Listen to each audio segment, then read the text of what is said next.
Puji Tuhan adik-adik, apa kabar pagi ini? Kita kembali bertemu untuk mendengarkan firman Tuhan. Tapi sebelumnya kita sama-sama berdoa. Tuhan Yesus yang baik, kami mengucap syukur kepada Engkau karena Tuhan sudah pelihara kami hingga sampai saat ini. Kami rindu mendengarkan firman-Mu Tuhan pagi ini. Tolong pimpin kami, urapi kami sehingga kami mengerti akan firman-firman-Mu. Terima kasih Bapa. Dalam nama Yesus kami sudah berdoa. Haleluya. Amin. Puji Tuhan adik-adik, pagi hari ini Tante mau bercerita tentang dua orang murid Yesus yang sangat berani, yaitu Petrus dan Yohanes. Ceritanya begini, waktu itu imam-imam, kepala pengawal bait Allah, dan orang-orang Saduki sangat marah karena Petrus dan Yohanes mengajar orang banyak dan memberitakan bahwa dalam Yesus ada kebangkitan dari antara orang mati. Sehingga mereka menangkap dan menahan Petrus dan Yohanes. Lalu keesokan harinya pemimpin-pemimpin Yahudi, tua-tua, ahli-ahli Taurat, imam besar Hanas dan imam besar Kayafas dan masih banyak yang lain lagi mengadakan sidang. Kemudian Petrus dan Yohanes dipanggil, dihadapkan ke sidang tersebut. Dan mereka menanyakan kepada Petrus dan Yohanes, dengan kuasa manakah atau dengan nama siapakah kamu dapat menyembuhkan orang lumpuh tersebut?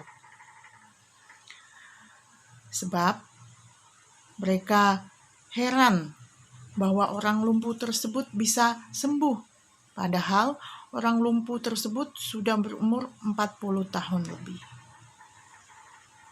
Lalu Petrus yang penuh dengan Roh Kudus, dia penuh keberanian menjawab pertanyaan dari sidang Mahkamah Agama tersebut. Dia berkata bahwa orang tersebut bisa sembuh dari lumpuhnya hanya dengan nama Yesus. Hanya dengan nama Yesus Kristus, orang Nazaret, orang lumpuh tersebut bisa sembuh. Dan Petrus juga mengatakan bahwa keselamatan hanya ada di dalam Yesus. Waktu sidang tersebut mendengar keberanian daripada Petrus dan Yohanes, mereka heran. Sebab Petrus dan Yohanes itu hanya orang biasa yang tidak terpelajar. Mengapa mereka bisa berani berkata-kata dan bisa mengatakan hal-hal yang seperti itu? Mereka tidak tahu bahwa itu karena pekerjaan dari Roh Kudus. Roh Kudus yang membuat Petrus dan Yohanes berani. Petrus dan Yohanes bisa berkata-kata tentang Yesus kepada mereka. Setelah mereka mendengar jawaban dari Petrus, mereka kemudian berunding. Tindakan apa yang harus kita ambil supaya mereka tidak menyebarkan nama Yesus ini? Lalu mereka mengancam dan melarang Petrus dan Yohanes untuk berbicara atau mengajar tentang nama Yesus. Namun Petrus dan Yohanes memilih untuk lebih taat kepada Allah daripada kepada mereka.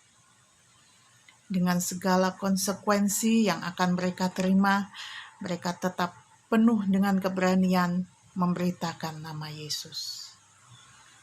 Puji Tuhan adik-adik, inilah peran Roh Kudus dalam kehidupan kita. Kita tidak punya keberanian apa-apa, kita tidak punya kemampuan apa-apa, tetapi kalau kita penuh dengan kuasa Roh Kudus, kita dimampukan untuk memberitakan nama Yesus. Dan kita punya keberanian untuk memberitakan nama Yesus.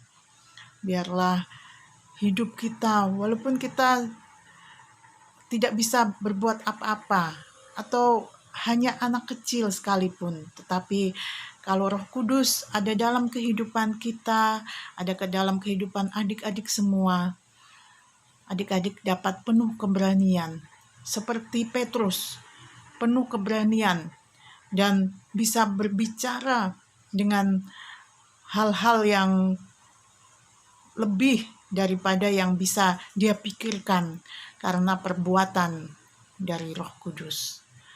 Roh Kudus sangat membantu kita dalam kehidupan kita selama kita hidup di dunia ini, sehingga kita harus meminta akan petunjuknya, akan meminta akan pertolongannya. Oleh sebab itu, biarlah kita semua penuh dengan Roh Kudus. Seperti rasul-rasul itu, Petrus dan Yohanes bisa menyatakan dengan penuh keberanian siapa Yesus tersebut. Puji nama Tuhan, cerita firman Tuhan Tante sampaikan di sini. Kita sama-sama mengerti akan firman Tuhan pada saat pagi hari ini. Kita kembali akan berdoa, kita tundukkan kepala. Terima kasih ya Tuhan buat firman-Mu yang telah kami dengar pada saat pagi hari ini. Ajar kami Tuhan untuk penuh dengan Roh Kudus, karena kami tahu bahwa Roh-Mu itu sangat penting dalam kehidupan kami. Kami rindu Roh-Mu itu selalu ada dalam kehidupan kami, memenuhi kami, sehingga kami selalu bisa menyatakan tentang nama Engkau di depan orang banyak Tuhan. Terima kasih Bapa yang baik. Kami mengucap syukur kepada Engkau. Terima kasih buat firman. Dalam nama Yesus kami sudah berdoa. Haleluya. Amin. Puji Tuhan adik-adik. Kita kembali akan bertemu minggu depan. Sampai jumpa.